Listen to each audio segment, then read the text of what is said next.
MFA student here at Penn. We're in my studio in the Morgan building.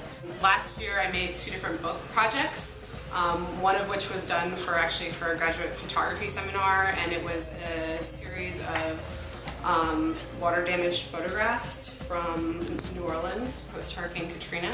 And that was kind of a new format for me, using found imagery, but most of the time I'm shooting my own images. So I work in book projects, but I also work in painting and kind of in an interdisciplinary way, which is one of the reasons that I came to Penn, because the program is interdisciplinary. So this project is something that's really a work in progress and kind of more piece of kind of creative research. I am developing my own camera that I want to take out into the landscape in the spring semester and actually shoot specific sites.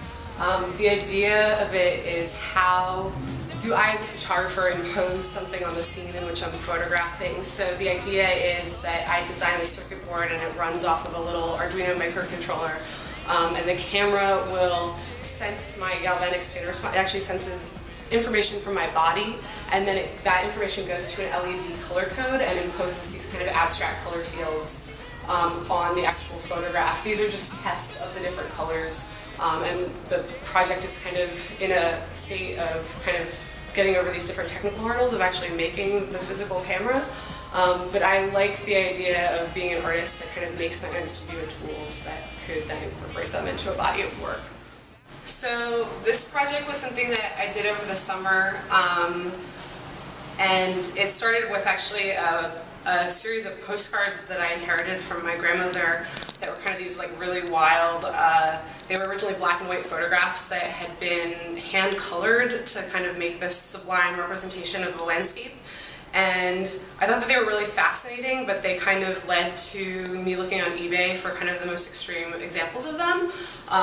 This was a kind of stationary postcard that was briefly popular in kind of the early 1900s, and it was supposed to be like a fast communication card.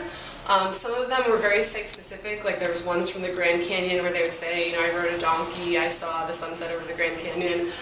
This one was actually from Pittsburgh, and it kind of became the centerpiece of the whole project because it was kind of a postcard from nowhere, and it pretty much, you know, kind of has this funny, like just kind of generalization of what you would try to write home about from an experience in a particular place.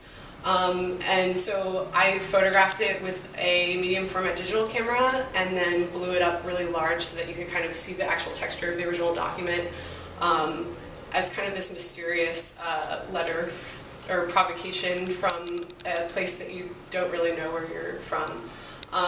And so I'm not really sure where the postcard project is going, but I do like this kind of question about how we communicate a sense of place when we travel and when we see new things and experience different kinds of landscapes.